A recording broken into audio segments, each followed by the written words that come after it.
All right, next, the Mobile First Index. So in late 2017, Google came along and said, you know, this whole mobile thing is really taken off. And there was a point in late 2017 where mobile searches exceeded desktop searches. And I've got a couple slides on this here in a little while.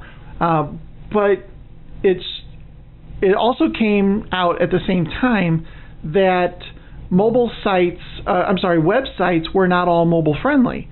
So you can have this nice website on a desktop and on this 20-inch monitor, but when you're looking at it on this tiny little screen that you carry around, a lot of websites were just scrunching it down to fit, right? And nobody could read anything because it was so small. And that was about the time that responsive themes came out and some of these different things that respond to the size of the screen that they're showing on, and they move these different elements around so that it looks easier, you can read it, it loads faster, those sort of things. And then, of course, the orientation of the screen, too.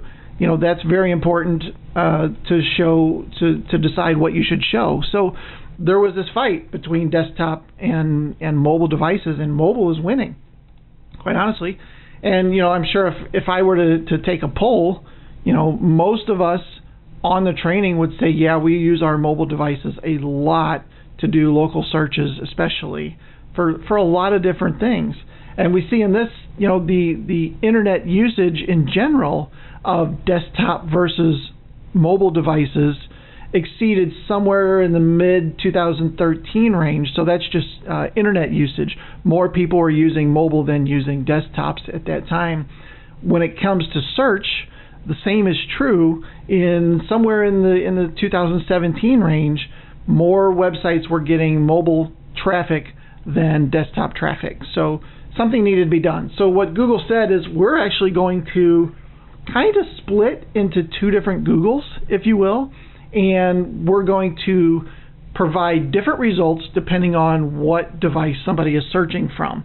So if I sat down at my desktop and I typed in Draperies Memphis, I would get 10 results, obviously. You know, I might get a couple ads, and then the 3-pack or the Google My Business local listings, and then 10 organic results.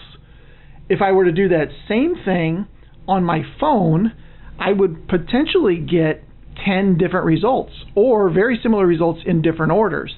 So the reason for that is if there was a website that was built for desktop but never built for mobile, then it's very likely that when I search for it on mobile now, it won't even show up as one of the results. So this is why having a mobile-friendly site is huge.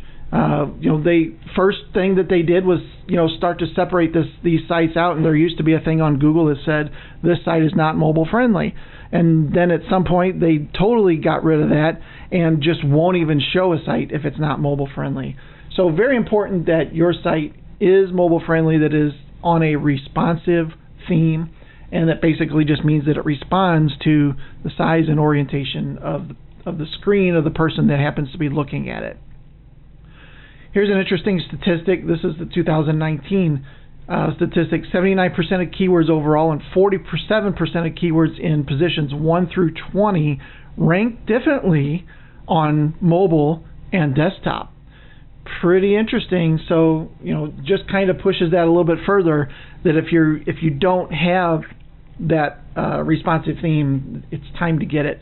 Also, there is if you're not sure, Google has a mobile-friendly test that you can do, and this is the URL, but you can just go to Google and type in mobile-friendly test, and this is what will come up. So then you just plug your website in there, your domain name, and it'll tell you yes or no if your site is mobile-friendly.